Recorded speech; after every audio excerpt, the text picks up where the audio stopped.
Heute habe ich mir den abgelegensten Spot ausgesucht, den ich finden konnte auf der Karte. Bin hier bestimmt 10 Minuten lang einfach einen Waldweg reingefahren, komplett von der Straße weg. Genau, und an einem für schwedische Verhältnisse sehr kleinen See. Und tatsächlich stand hier schon ein anderer Camper und da drin wohnt ein sehr nettes Paar, die ich jetzt dadurch natürlich schon kennengelernt habe. Hier zusammengesessen und gequatscht und es war richtig schön, nochmal unter Leuten zu sein und sich nochmal auszutauschen. Und ja, die letzte Woche war schön, aber so langsam habe ich tatsächlich schon das Gefühl gehabt, ein bisschen einsam zu werden. Deswegen kommt es mir jetzt sehr entgegen, hier jetzt ein bisschen Campinggemeinschaft zu haben.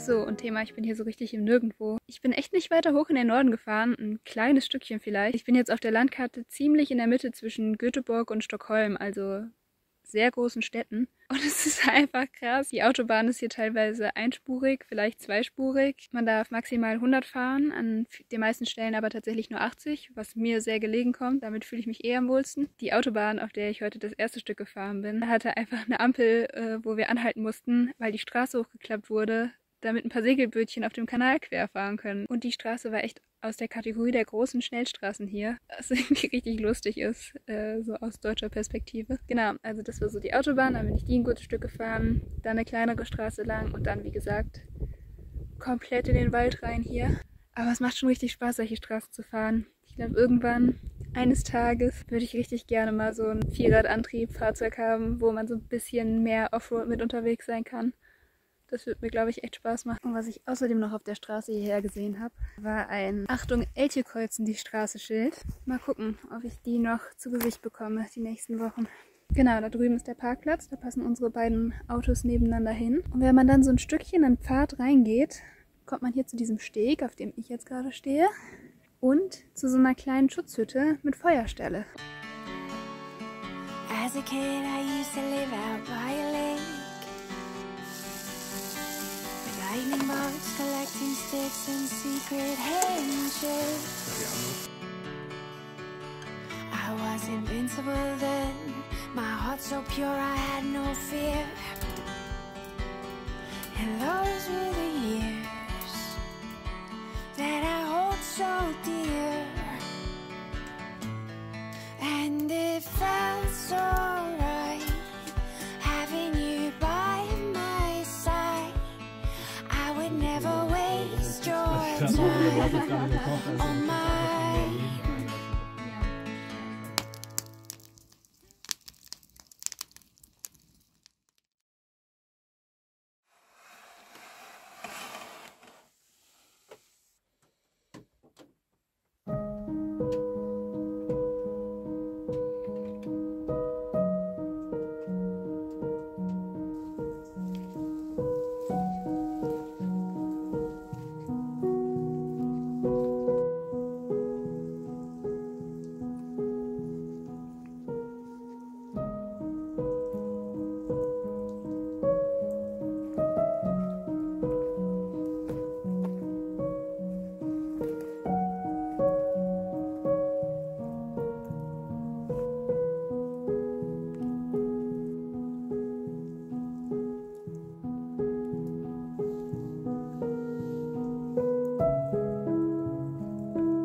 Morgen aus mitten im Nirgendwo.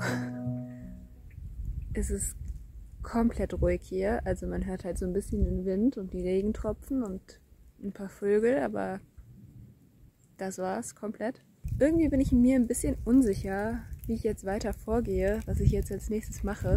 Ich bin phasenweise echt richtig gerne alleine und genieße es sehr doll und ziehe da sehr viel Energie raus und kann mich sehr glücklich fühlen, wenn ich allein unterwegs bin. Ich merke aber, dass es jetzt ein bisschen zu lange so geht und dass ich mich manchmal ein bisschen einsam fühle. Deswegen habe ich mich über Workaway bei Leuten beworben, weil ich dachte, dann kann ich mal nochmal eine Woche Gesellschaft haben und das wird mir bestimmt gut tun. Die erste Dame, bei der ich mich beworben hatte, hat mir total lieb zurückgeschrieben, dass gerade schon jemand kommt und dass es leider gerade nicht geht. Und die zweite Person hat mir noch nicht geantwortet. Hätte ich da schon die Zusage, wäre es irgendwie ganz klar, dass ich mich einfach schon so grob auf den Weg in die Richtung mache. Genau, und jetzt kann ich damit irgendwie noch nicht so richtig planen. Will mich aber auch nicht einfach so bei anderen bewerben und dann denen absagen müssen oder so. Genau, deswegen warte ich jetzt erstmal einfach ab. In dem Kontext war es aber natürlich einfach ein absoluter Glücksgriff, dass ich hier Max und Paula gestern getroffen habe und dass wir so einen schönen Abend zusammen hatten und so viel geredet haben die ganze Zeit. Das tat mir auf jeden Fall richtig gut. Ja, also es war einfach super nett. Wir haben uns richtig gut verstanden. Und dann noch ein Feuerchen und sowas. Also es war echt der perfekte Abend. Die beiden fahren aber auf jeden Fall heute weiter. Die haben mir einen Nationalpark empfohlen, der 40 Minuten von hier weg ist, wo die vor ein paar Tagen waren und das richtig schön fanden. Da gibt es richtig schöne Wanderungen, die man machen kann. Und ich glaube, das ist gerade mein Favorit für den Tagesplan für heute, dass ich da hinfahre und da eine Runde wandern gehe. Es hat die ganze Nacht durchgeregnet und nieselt auch immer noch so ein bisschen. Natürlich ein bisschen blöd. Wahrscheinlich wird es dann sehr matschig sein. Ich muss mal gucken, wie ich jetzt weiter vorgehe, was ich als nächstes mache. Erstmal eine Runde aufs Wasser starren ist, denke ich, eine gute Zwischenlösung.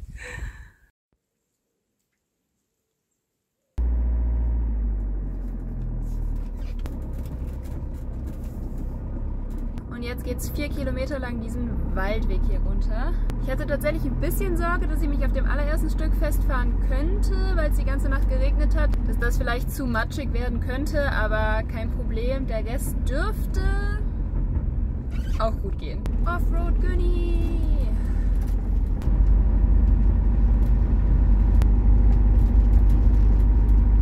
Jetzt muss ich erstmal ein paar blinde Passagiere rauslassen hier. Boah, die sieht so wild aus. Die hat grüne Augen.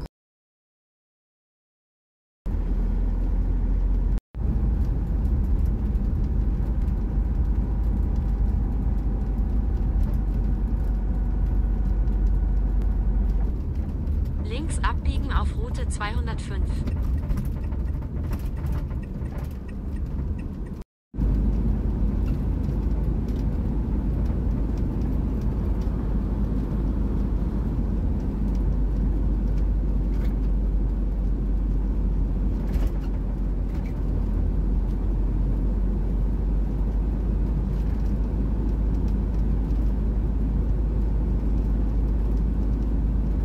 Keine gute Strophe ein. Falls jemand gute Strophen hat, schreibt sie in die Kommentare. Aber der Refrain oder das Ende vom Refrain ist: Denn ich fahre einen alten Diesel und der geht nicht aus. Ich fahre im Moment manchmal richtig untertourig, also ich bremse doll runter, um in eine Kurve zu kommen oder sowas, aber schalte dabei nicht runter und es geht erstaunlich gut, denn ich fahre einen alten Diesel und der geht nicht aus.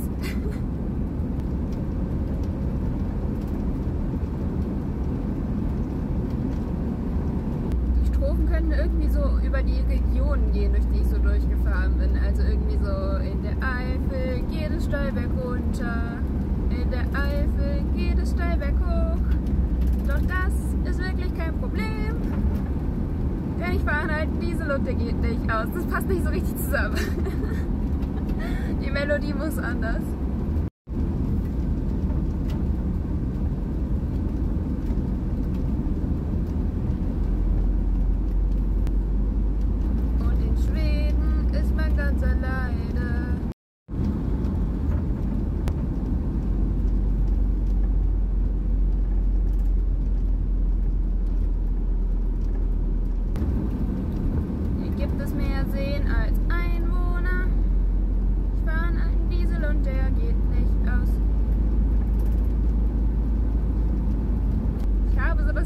Mir ist keine gute Singer-Songwriterin verloren gegangen.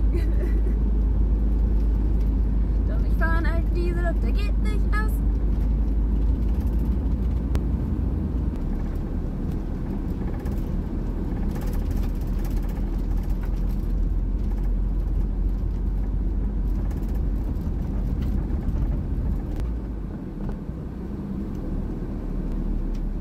Puh, das war mal eine richtig wilde Fahrt.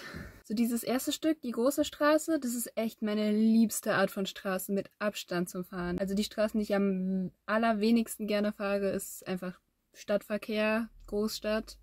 Aber diese Straße, also diese 202, die war wunderbar. Also einfach eine richtig breite Straße. Also man muss sich keine Sorgen machen, dass man mit irgendwem zusammenstoßen könnte. Jeder hat genug Platz. Fahrbahn, tipptopp, keine Schlaglöcher. Es geht nicht steil berghoch und bergunter und man macht jetzt keine Kehrtwenden-Serpentinen. Aber es ist so die ganze Zeit kurvig, also man hat konstant was zu tun, es wird nicht langweilig. Und also es waren so viele Seen rechts und links die ganze Zeit, so viele schöne Ausblicke also einfach auf dieser Straße. Hier auf dem Parkplatz darf man nicht über Nacht stehen, also hier dürfen Wohnmobile parken, aber nicht zwischen 0 und 6 Uhr, das heißt später zum Übernachten muss ich mir nochmal was anderes suchen. Aber erstmal Frühstück.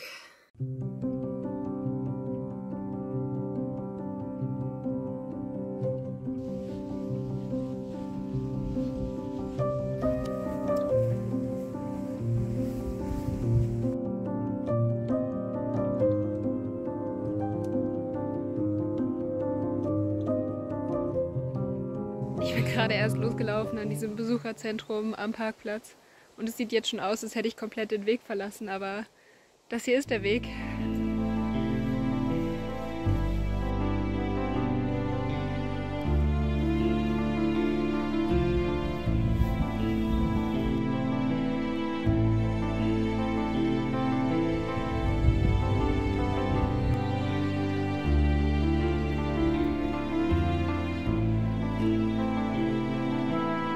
Wieder, ich habe nicht den Weg verlassen. Das hier ist der Weg. Ich liebe so abenteuerlichere Wanderrouten, wo man ein bisschen über Stock und Stein drüber muss und es ein bisschen hoch und runter geht. Wenn es schön aufregend ist die ganze Zeit. Es kommt manchmal so ein bisschen die Sonne raus. Die scheint dann hier so in dieses ganze Knallegrün, was hier über den Felsen wächst, das Moos und das kleine Gestrüpp und es sieht so magisch aus einfach. Ich habe mir eine Runde ausgesucht, die 10 Kilometer lang ist. Und ich komme gerade überhaupt nicht voran, weil ich die ganze Zeit filme. Weil es einfach so schön aussieht. Egal in welche Kurve ich biege, ich muss sofort wieder die Kamera rausholen. Aber ich glaube, ich muss jetzt gleich mal ein bisschen anfangen, mich zusammenzureißen, sonst komme ich heute Abend nicht mehr an.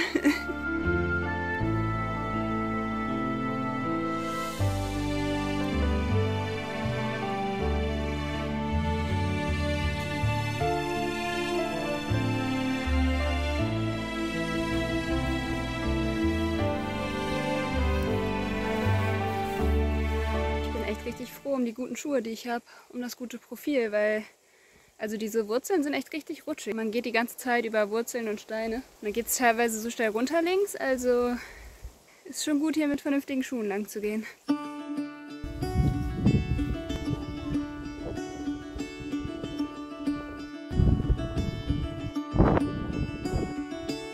Caught behind Venetian blinds, out of reach for the city lights. This ain't where I belong. Hey, look at me, man, what I've become. I've been running east, looking for a sunset, digging deep since '99. What I thought was gone was sitting in my pocket in plain sight all along. I think it's time for me to go, burn all bridges. All I know, I got lost along the way, fell between the foam, pulling stitches. Time to let go, so come what may.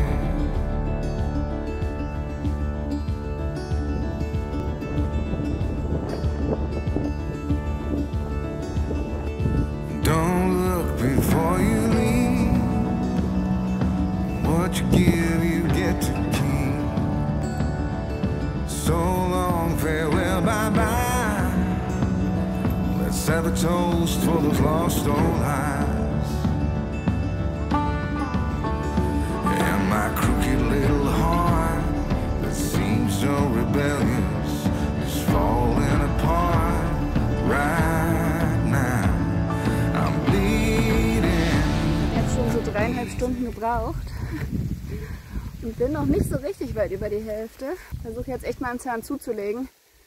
Aber man kann irgendwie auf dieser gesamten Strecke keine 3 normalen Schritte hintereinander machen, sondern muss die ganze Zeit gucken und es geht immer hoch und runter und über Wurzeln und über Steine. Was ich total cool finde, aber so langsam finde ich es dann doch beunruhigend, wie langsam ich vorankomme. Und das mit den ganzen Fotos und Videos machen, das habe ich echt nur ganz am Anfang gemacht. Also seitdem gehe ich total normal. Ja. Aber zumindest über die Hälfte bin ich drüber. Das heißt, es wird schon.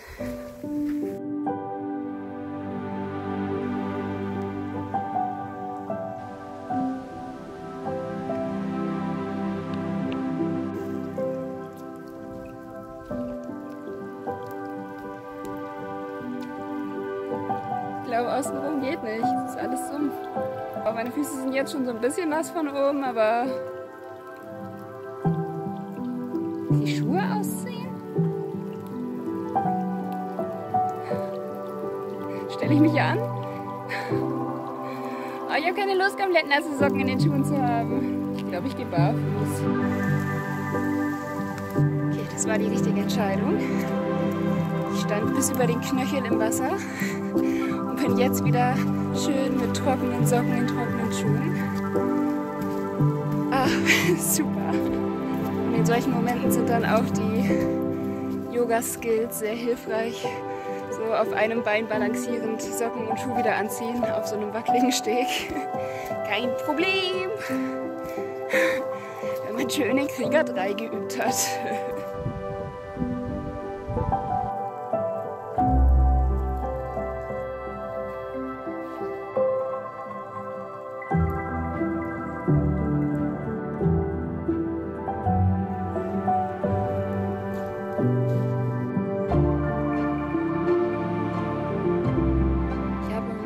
So ein bisschen das Gefühl, dass ich innerhalb des letzten Jahres so mindestens 2 bis 3 Jahre gealtert bin oder gewachsen bin irgendwie. Davor war ich irgendwie richtig stagniert, habe so auf der Stelle getreten, mich nicht mehr weiterentwickelt gefühlt. Und dann habe ich mir im Sommer letzten Jahres einen richtigen Ruck gegeben und dann im Juni eine Yogalehrerausbildung gemacht. Und ich glaube, das war für mich so der Startpunkt, der irgendwie die Sachen wieder ins Rollen gebracht hat. Und dann mit der Reise Ende letzten Jahres und jetzt dem Auszug aus meiner WG und dieser Reise und so dieser ganzen Veränderung, die damit einhergeht, dass es auch in mir drin einfach sehr viel in Bewegung gebracht hat. Und Wachstum ist manchmal unbequem. Kommt mit Wachstumsschmerzen. Ich habe manchmal das Gefühl, dass ich so Probleme habe, hinterherzukommen oder erst da so, ja, mich erst wieder neu reinfinden muss irgendwie. Es ist ein bisschen schwer zu beschreiben, was ich meine und was ich da fühle, aber es ist irgendwie, ja, irgendwie muss ich neu ankommen, neu aufräumen. Mich einfach wieder neu eingewöhnen so ein bisschen. Einfach irgendwie daran gewöhnen, wer ich jetzt bin.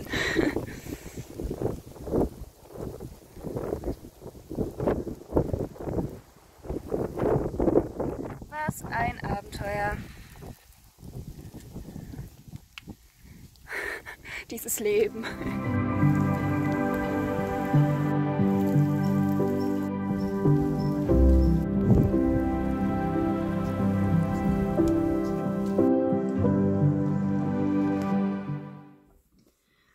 Okay, zurück am Auto. Jetzt ist 17 Uhr. Ich glaube, ich bin so gegen 12 Uhr losgegangen. Habe also irgendwie 5 Stunden für diese 10 Kilometer gebraucht. Keine Ahnung. Also ich habe auf jeden Fall nicht doll getrödelt, nur ganz am Anfang. Die Wanderung hier im Nationalpark ist auf jeden Fall sehr empfehlenswert. Das ist sehr, sehr schön. Man sollte unbedingt festes Schuhwerk dabei haben und irgendwie trittsicher sein. Also ich habe beides und bin einige Male weggerutscht und konnte mich halt noch so im Stehen fangen. Also bin nie hingefallen, aber es ist auf jeden Fall ein abenteuerlicher Pfad. Okay. Jetzt suche ich mir mal einen Schlafplatz für die Nacht, bevor ich Gemütlichkeit einkehren lasse. Trockene Klamotten und eine gemütliche Jogginghose habe ich aber schon an.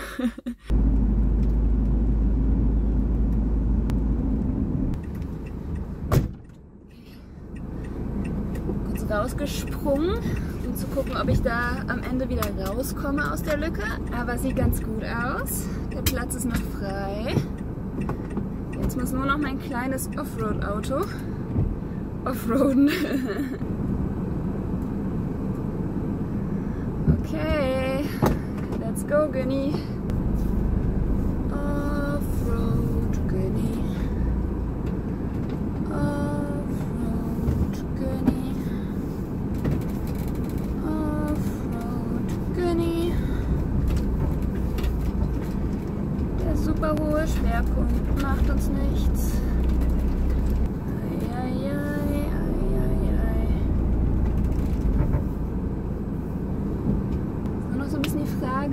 Wo ich hier am geradesten stehe. Mir habe ich das Gefühl, das ist schon ganz okay. Ich glaube, es ist ganz okay. Ich gucke es mir auch von außen an. Das ist der Spot. Eigene Badestelle, eigene Feuerstelle. Feuerstelle, Auto. Die Frage ist, wenn ich jetzt bis hier vorfahre, vor die Feuerstelle und die Badestelle, dann insgesamt gerade stehe. Ich glaube, ich setze noch einen Ticken vor. Jetzt ist das Auto auf jeden Fall deutlich mehr zur Seite geneigt als vorher. Aber ich glaube, vorne hinten ist jetzt ebener. Und das ist, glaube ich, ein Ticken wichtiger für mich zum Schlafen. Das Auto kippt doch nicht um, oder? Nee, da passiert schon nichts. Dritter Versuch, ich glaube, jetzt gefällt's mir. Sieht irgendwie nicht mehr ganz so gefährlich geneigt aus und ist immer noch halbwegs waagerecht, beziehungsweise mit dem Kopf nach oben für mich. Ja, so ist gut. Neuer Wohnort, neuer See.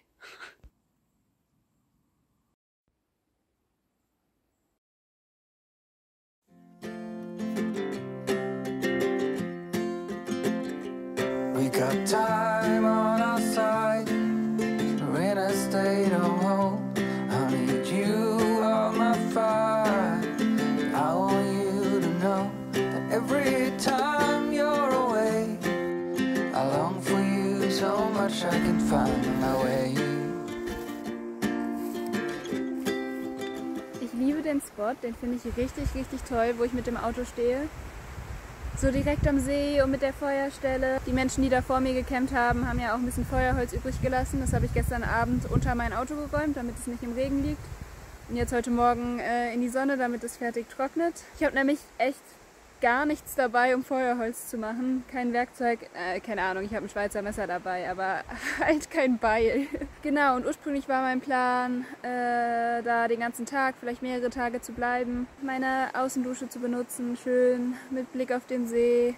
Ja, jetzt kommt es zum Haken. Und zwar habe ich einen Nachbarn bekommen gestern Abend noch, was aus zweierlei Gründen ein bisschen blöd ist. Also zum einen hatte ich halt Lust, da alleine zu stehen und so Privatsphäre zu haben. Und zum anderen bin ich ja gestern, bevor ich in diese Parkbucht reingefahren bin, extra aus dem Auto gehüpft, Warnblinker an, Auto auf der Straße stehen gelassen, um zu gucken, ob das ein U ist, ob das durchgeht, sodass ich da am Ende vorwärts wieder rausfahren kann, bevor ich da reingefahren bin. Es ist ein U, man kann da durchfahren, man kann vorwärts wieder auf die Straße fahren.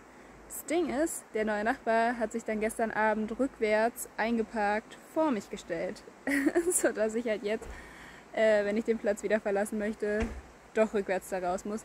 Was auf jeden Fall geht, kein kompletter Weltuntergang ist, aber es ist halt schon ein Ticken sketchy, weil es ein relativ schmaler Pfad ist und daneben auch sofort runter in den See geht. Das heißt, da muss man schon ein bisschen gucken. Ich habe mich gar nicht unsicher gefühlt oder so letzte Nacht. Ich fühle mich hier generell eigentlich überall ziemlich sicher. Aber das ist tatsächlich auch eine meiner Vorsichtsmaßnahmen, die ich immer treffe. Es gibt so verschiedene Sachen, auf die ich achte. Zum einen immer im Hellen ankommen, weil ich da ein besseres Gefühl für den Spot bekommen kann. Ja, und besser abschätzen kann, ob es sicher ist oder ob es nicht sicher ist. Ich meine, ganz wissen kann man es nie, aber wenn man im Dunkeln ankommt, ist eigentlich jeder Ort gruselig. Deswegen, ja, im Hellen ankommen, sehen, wie viel ist da los, was ist da so los. So, das ist was, wo ich drauf achte. Und dann ist es tatsächlich so, dass ich immer so einparke, dass ich vorwärts wieder rauskomme. Und ich habe mir auch mit Absicht ein Auto gekauft, wo es keine Trennwand gibt zwischen Wohnraum und Fahrerkabine. Das ist auch eine Sicherheitsvorkehrung.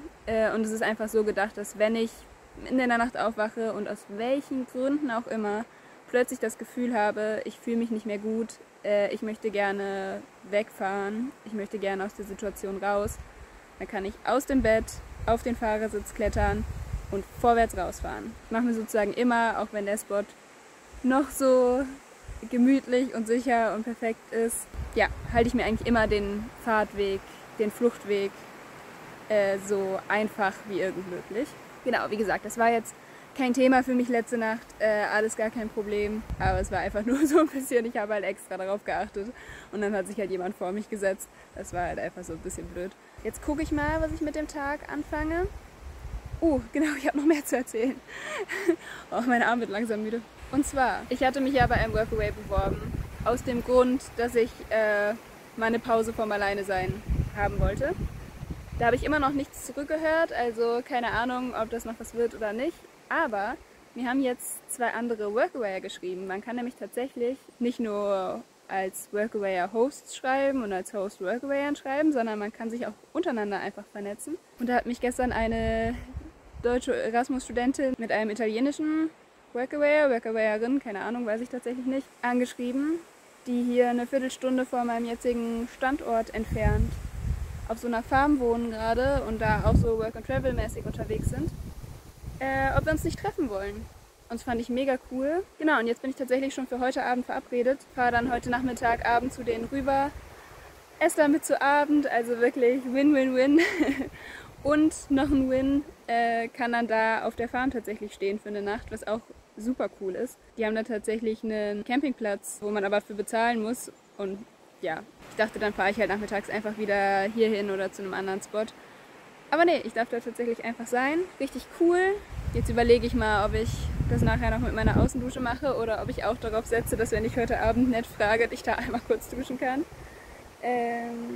Ja, freue mich total, heute Abend schon wieder ein bisschen Gesellschaft zu haben. Das ist eigentlich der perfekte Rhythmus. Immer mal jemanden treffen und dann immer mal alleine. Oh, aber der Spot ist echt super. Auch so dieser riesige Felsen, der direkt neben meinem Auto ist, der hat die perfekte Höhe, da kann man mega gut drauf sitzen. Und den kann man auch richtig gut als Arbeitsfläche benutzen. Da habe ich jetzt auch so das Holz drauf drapiert und so. Oh, und der See ist schön.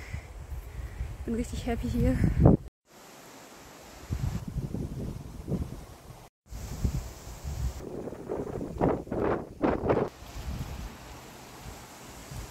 Und eine Sache noch, die mir aufgefallen ist. Also heute zum Beispiel ist ein windiger Tag. Ich höre den Wind, ich sehe, wie sich die Bäume bewegen. Und wenn man draußen ist, dann spürt man den auch richtig doll. Aber wenn ich in meinem Auto bin, spüre ich das einfach gar nicht. Und ich finde so rückblickend, im Kontrast dazu, wie das jetzt auf dieser Reise bis jetzt immer war, das ist so krass, was für ein Sturm ich auf dieser Spanienreise offensichtlich hatte. Weil das ist ja mehrmals gewesen, dass es so gestürmt hat, dass mein Auto so sehr gewackelt hat, dass ich Angst hatte, dass ich seekrank werde hier drin. Also es ist halt einfach, wie doll hat es denn da bitte gestürmt? Ich meine, vielleicht stehe ich hier einfach nur zufällig die ganze Zeit super windgeschützt, aber also wenn ich vor meinem Auto stehe, dann spüre ich halt den Wind, aber der ist halt nicht ansatzweise stark genug, um mein Auto zu wackeln.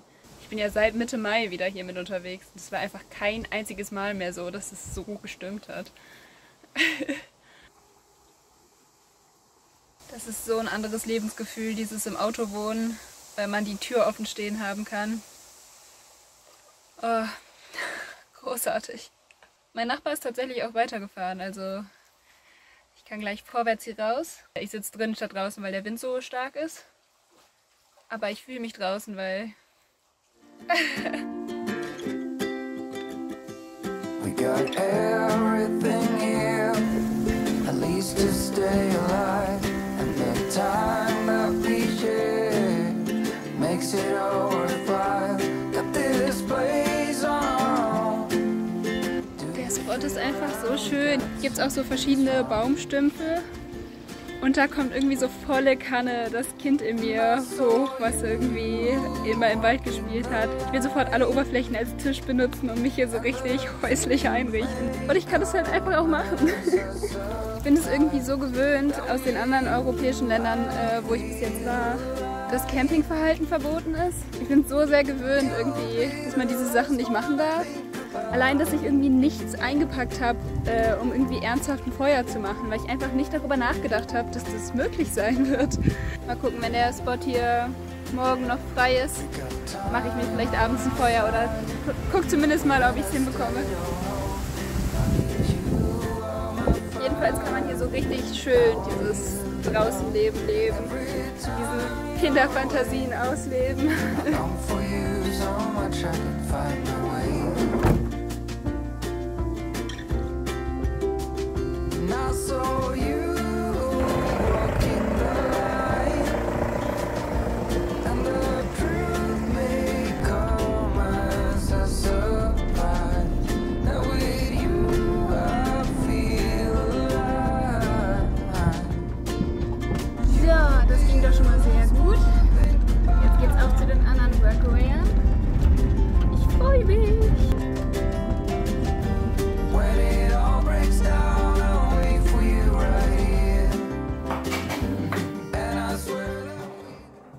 One was an old lady and she wanted help with painting her house from the outside and just good companionship. And I thought I need companionship too, so perfect. But she was really nice. She was like, you wrote such a nice letter, but there's already someone coming. Okay. You guys let me know. Yeah. The last time, how did you find? Yeah. For his mother. For my mom. They always ask me. Okay. But it's Umla! Rabalde! But Umla has to wait because Rabalde is there. Oh, she's so slow. Little one there.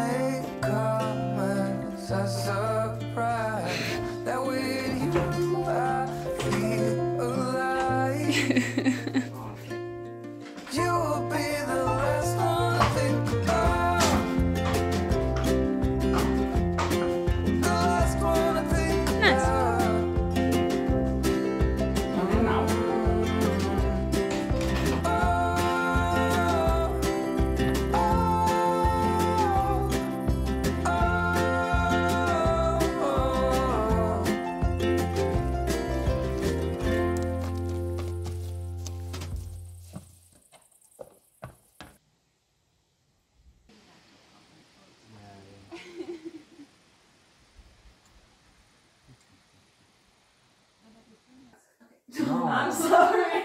I just realized we should change the direction. I'm sorry. I was just like, oh no, you have to take 4. That's true.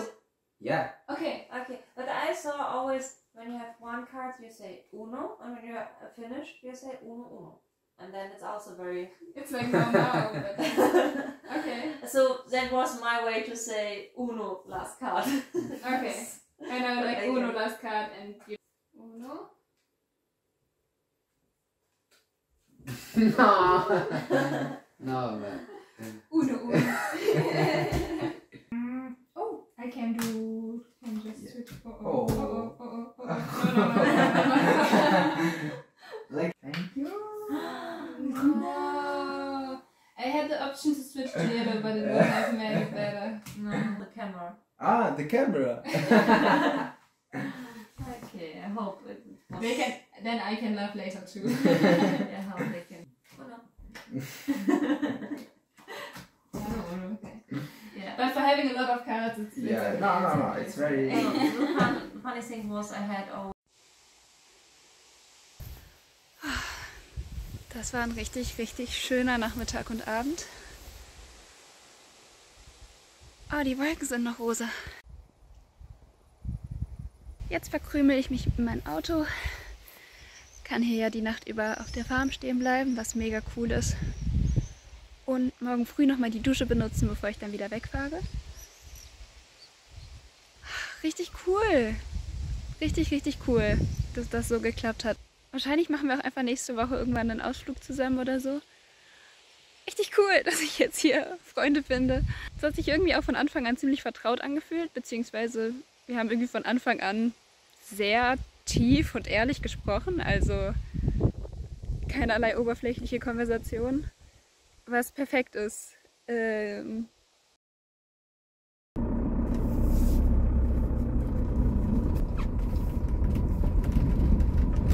musste eben noch warten, bis die anderen beiden im Bad waren und habe oben im freien Zimmer eine Runde Yoga gemacht, was richtig cool war, und hatte dann eine glorreiche warme Dusche und starte jetzt in den nächsten Tag. Ich muss das erste Mal 20 Minuten in die falsche Richtung fahren, um einkaufen zu gehen.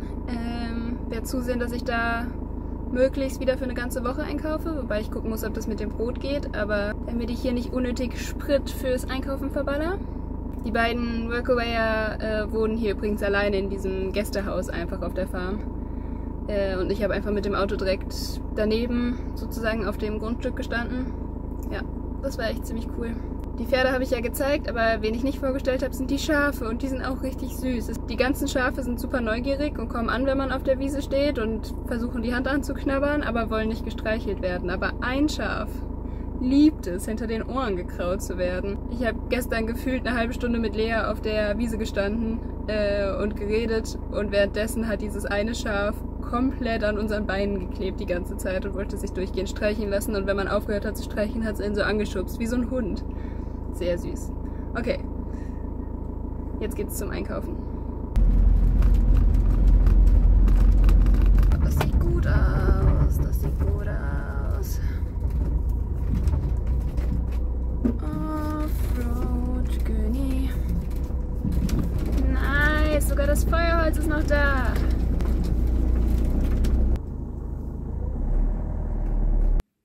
Ja!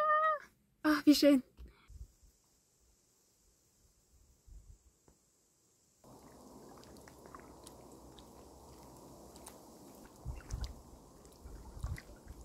Ich habe jetzt das Holz nochmal doller in die Sonne gelegt. Ich hatte das ja vorgestern Abend vor dem Regen geschützt und unter mein Auto gelegt und dann zum Trocknen hier auf den dicken Stein gelegt, und jetzt habe ich es nochmal in die Sonne gelegt und habe irgendwie noch so ein bisschen Kleinscheiß zusammengesammelt und auch in die Sonne gelegt, in der Hoffnung, dass ich damit das Feuer anbekomme heute Abend.